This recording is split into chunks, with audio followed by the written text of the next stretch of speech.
हरे कृष्णा। आज का वीडियो बहुत इंफॉर्मेटिव वीडियो है, बहुत नॉलेजेबल वीडियो है। आप सबको ध्यान से समझना है। इनफैक्ट आप चाहें तो अपने घर में जो बच्चे हैं, जो बड़े बुजुर्ग हैं या जो और फैमिली मेंबर हैं, उनको भी दिखा सकते हो, क्योंकि ये ज्योग्राफिकली या जनरल नॉलेज के हिसाब से भी काफी अच्छा वीडियो है। आज मैं आपको समझाने वाला हूं दुनिया का एक बहुत बड़े हिस्से की बहुत अच्छी नॉलेज। आज मैं आपको 4 अलग अलग शब्दों के मतलब समझाऊंगा जो एक ही एरिया में होते हैं, पर लोग काफी कंफ्यूज्ड हैं। यूरोप में और यूरोपियन यूनियन में क्या फर्क है, यूरोप में, यूरोपियन यूनियन में और ईयू जोन, जिसको हम यूरो जोन बोलते हैं, क्या फर्क है।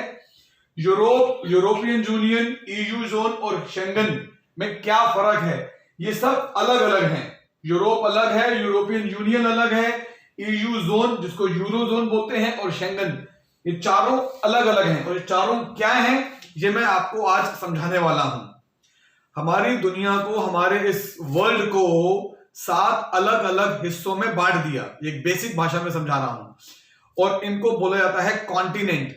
7 कॉन्टिनेंट्स हमारी दुनिया को बांटा गया है।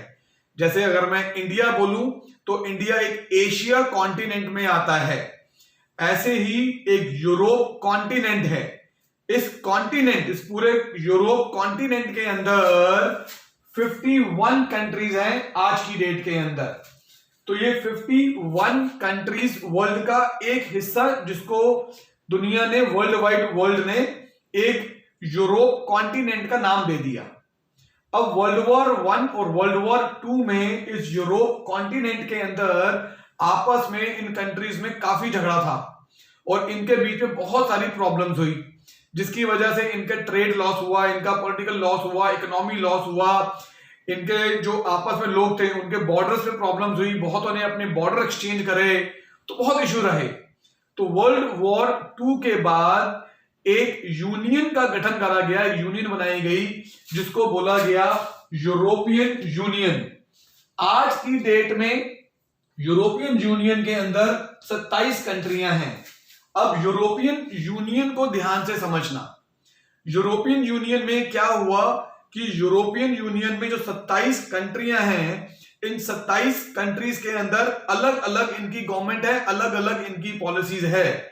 पर इन 27 कंट्रियों के ऊपर भी एक गवर्नमेंट है, एक पार्लियामेंट है, जिसको बोला जाता है यूरोपियन पार्लियामेंट। अगर यूरोपियन पार्लियामेंट ने एक लॉ निकाल दिया तो वो लॉ इन 27 कंट्रियों को फॉलो करना पड़ेगा। आप ये नहीं कह सकते कि जी मेरा एक अलग लॉ है जो मैं इसको नहीं मानता। अगर आप यूरोपियन यूनियन के हिस्सा हैं तो आपकी कंट्री के लॉ के ऊपर यूरोपियन यूनियन का लॉ माना जाएगा। अब अगर मैं हिंदुस्तान, इंडिया की भाषा में एक दूसरे टर्मिनोलॉजी से समझाऊं तो शायद आपको और अच्छे से समझ आएगा। इंडिया के अंदर एक हमारी सेंट्रल गवर्नमेंट है, एक हमारी गवर्नमेंट है और अलग अलग स्टेट्स हैं। आप ये समझ लें कि जो स्टेट्स हैं ये अलग अलग कंट्रियां हैं और इन स्टेट्स के पास अपनी अलग अलग पावर है, अलग अलग पॉलिसीज हैं, इनके अलग अलग मिनिस्टर्स हैं, इनके अलग अलग सीएम हैं। लेकिन अगर स्टेट ने कोई लॉ निकाला और भारत सरकार ने एक लॉ निकाला तो स्टेट के लॉ से बड़ा भारत सरकार का लॉ माना जाएगा। ऐसे ही यूरोपियन यूनियन ने इन 27 कंट्रियों के ये जो अलग अलग लॉ हैं, इनके ऊपर एक लॉ माना जाएगा जो कि है यूरोपियन पार्लियामेंट का लॉ। इन्होंने क्या करा, इसके अंदर इन्होंने ट्रेड आपस में फ्री कर दिया कि हमारे 27 कंट्रियों में आपस में कोई टैक्स नहीं लगेगा। आपस में हम लोग एक दूसरे को माल बेचें, माल खरीदें, माल बनाएं, कुछ भी करें, हमारा ट्रेड फ्री रहेगा। हमारे पॉलिटिकल इश्यूज आपस में एक रहेंगे, जिससे कि आपस में कोई भी झगड़ा नहीं होगा। अब इन 27 कंट्रियों की करेंसी भी अलग अलग थी। अब जब करेंसियां अलग अलग थी तो हर एक की इकोनॉमी भी अलग अलग थी। हर एक की जो ट्रेड का था उसके अंदर भी इशू आता था, क्योंकि इकोनॉमी अलग अलग होती। तो इन्होंने क्या करा, इन्होंने एक और चीज बनाई। क्या बनाया इन्होंने? बनाया ईयू जोन, यूरोपियन जोन।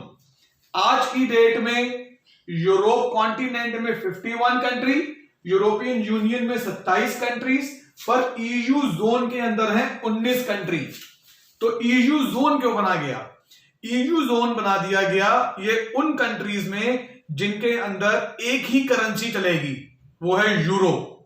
आप अपनी इंडिविजुअल करेंसी को भी बनाकर रखें, उसको भी बरकरार रखें, बट प्राइमरली आपकी कंट्री में जितना भी ट्रेड होगा, जो करेंसी में लेन देन होगा, वो यूरो में होगा। तो जो जो कंट्रीज ने ईयू जोन को फॉलो करा, वो सारी की सारी कंट्रीज आज की डेट में यूरो करेंसी को फॉलो करती हैं, और वो है 19। समझना, यूरोपियन यूनियन में 27 कंट्री हैं, लेकिन ये जरूरी नहीं है कि ये 27 की 27 कंट्रियां यूरो को अपनी मतलब ऑफिशियल करेंसी के रूप में लेन देन कर रही हैं। इन 27 में से 19 कंट्रियां जो ईयू जोन में आती हैं, ये यूरो करेंसी को यूज कर रही हैं। तो अभी तक क्या था कि यूरोपियन यूनियन और ईयू जोन में करेंसी एक हो गई, ट्रेड में एक हो गया, पॉलिटिकल इश्यूज एक हो गए क्योंकि एक ही पार्लियामेंट हो गई, करेंसी भी एक हो गई, और ट्रेड में आपस में कोई टैक्स नहीं। अब एक और जरूरत पड़ रही थी बार बार, वो ये थी कि हमारे बॉर्डर्स फ्री हो जाएं, कि हमको अगर एक कंट्री का वीजा मिले तो हम किसी भी कंट्री में जितना मर्जी फ्रीली ट्रैवल कर सकें। बॉर्डर ओपन करने थे। तो बॉर्डर ओपन करने के लिए सबसे पहले सिर्फ कुछ कंट्रीज थी, अगेन फिर वो धीरे धीरे धीरे बढ़ती चली गई। ये कंट्रीज का जो बॉर्डर ओपन एक पॉलिसी तैयार हुई, इस पॉलिसी का इन कंट्रीज ने जिन्होंने बॉर्डर ओपन पे साइन करा, इसको बोला गया शेंगन। तो अब जो शेंगन में है, ये है 26 कंट्रीज। अब ये 26 कंट्रीज ने आपस में जब बॉर्डर फ्री कर लिया, तो वैसे तो इसका नाम शेंगन क्यों पड़ा? लग्जमबर्ग में एक जगह है जिसका नाम है शेंगन, तो वहीं से ही इस पॉलिसी को साइन करा गया था, तो वहीं से इसका नाम पड़ गया शेंगन पॉलिसी। अब ये जो बॉर्डर ओपन पॉलिसी है, इसको समझते हैं ध्यान से। आप समझें, यूरोप में 51 है, यूरोपियन यूनियन में 27 और शेंगन में 26। तो ऐसी बहुत सारी कंट्रीज हैं, लगभग 18 से 20 कंट्रीज ऐसी हैं जो यूरोपियन यूनियन में भी हैं और शेंगन में भी हैं, पर ये दोनों की दोनों यूरोप में आती हैं। ऐसी कंट्रीज हैं जो शेंगन में है पर यूरोपियन यूनियन में उन्होंने साइन नहीं करा, पर यूरोपियन यूनियन की है पर शेंगन में साइन नहीं करा। तो you will find these details easily on the Google. आप गूगल पे आराम से टाइप करेंगे countries in European union, countries in Schengen, आपको पूरी की पूरी लिस्ट आराम से मिल जाएगी। आप कहते हैं तो हम लोग डिस्क्रिप्शन के अंदर भी यूरोपियन यूनियन की आज की डेट में जो लिस्ट ऑफ कंट्रीज है वो भी डाल देंगे, शेंगन की जो लिस्ट ऑफ कंट्रीज है वो भी आपको डिस्क्रिप्शन में मिल जाएगी। तो आप आराम से चेक कर सकते हैं कि कौन कौन सी ऐसी कंट्रीज हैं जो यूरोपियन यूनियन में तो हैं पर शेंगन में नहीं है, शेंगन में है तो ईयू में नहीं है। But always remember one thing very carefully, कि शेंगन का मतलब है कि आपके बॉर्डर्स फ्री हो गए, आप किसी भी कंट्री में किसी भी तरफ फ्रीली ट्रैवल कर सकते हैं। ये मेजरली एप्लीकेबल होता है टूरिस्ट के लिए। रिमेंबर, स्टूडेंट्स के लिए अलग पॉलिसी है, टूरिस्ट पे जो जा रहे हैं, विजिट वीजा पे जो जा रहे हैं या बिजनेस ट्रेड के लिए जा रहे हैं, उनके लिए ये बॉर्डर फ्री पॉलिसी है। ईयू जोन वो हो गए जिन कंट्रीज में आपस में यूरो एक्सचेंज हो रहा है, विच इज 19 कंट्रीज।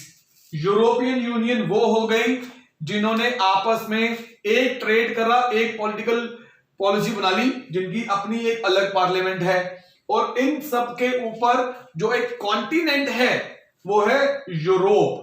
तो ये जरूरी नहीं है कि 51 कंट्रीज ही सबको फॉलो करें, वो आपका हर कंट्री का अपना इंडिविजुअल पॉलिसी है कि उसको वो साइन करना है कि नहीं करना। एग्जाम्पल, अगर मैं आज बताऊं क्रोएशिया के बारे में, तो क्रोएशिया आज की डेट में यूरोप का हिस्सा तो है ही, वो यूरोपियन यूनियन का हिस्सा भी है क्रोएशिया, और उसने शेंगन की सारी फॉर्मेलिटीज पूरी कर दी हैं to become the part of Schengen.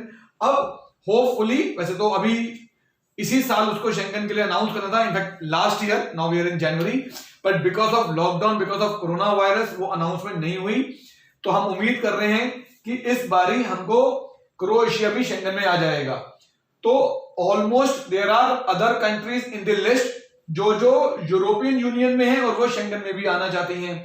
ऐसी भी बहुत सारी कंट्रीज हैं जो शेंगन में भी है लेकिन वो यूरो जोन नहीं ले रही, यूरोपियन यूनियन में है पर वो यूरो जोन में नहीं है, तो उन्होंने भी यूरो जोन के लिए अप्लाई कर दिया है, क्योंकि ये एक पॉलिसी को लेने के लिए आपको अपनी कंट्री में बहुत सारे चेंजेस करने पड़ते हैं। तो this is today's video, very informative to understand. I am sure आज आप समझ भी गए होंगे कि यूरोप क्या है, यूरोपियन यूनियन क्या है, ईयू जोन क्या है जिसको हम यूरो जोन भी बोलते हैं, और शेंगन क्या है। हमारी कंपनी वीमार्स करियर कंसल्टेंट्स प्राइवेट लिमिटेड, हम लोग शेंगन के अंदर भी और यूरोपियन यूनियन में भी और यूरोप की कंट्रीज में भी, इन सभी कंट्रीज के अंदर हम लोग स्टूडेंट वीजा करते हैं। कॉलेजेस के साथ हमारे डायरेक्ट टाई अप्स हैं। इनफैक्ट इनमें से कुछ कंट्रीज के हम लोग डायरेक्ट कॉलेज रिप्रेजेंटेटिव हैं। अगर आप एजेंट हैं तो आप हमसे कांटेक्ट कर सकते हैं, हम डायरेक्ट कॉलेज के साथ आपका टाई अप करवाएंगे। अगर आप स्टूडेंट हैं तो हमारे साथ आए, हम लोग डायरेक्ट कॉलेज में आपका एडमिशन का पूरा प्रोसेस करेंगे। हमारे offices Dubai, Hyderabad, Sirsa, Kurukshetra, new Delhi, Noida में हमारा हेड ऑफिस है। नीचे डिस्क्रिप्शन में हमारे नंबर्स दिए गए हैं, कॉल करें, अपना प्रोसेस शुरू करें। मैं Aman Shukla, I am the CEO of the company. Thank you so much. Hare Krishna.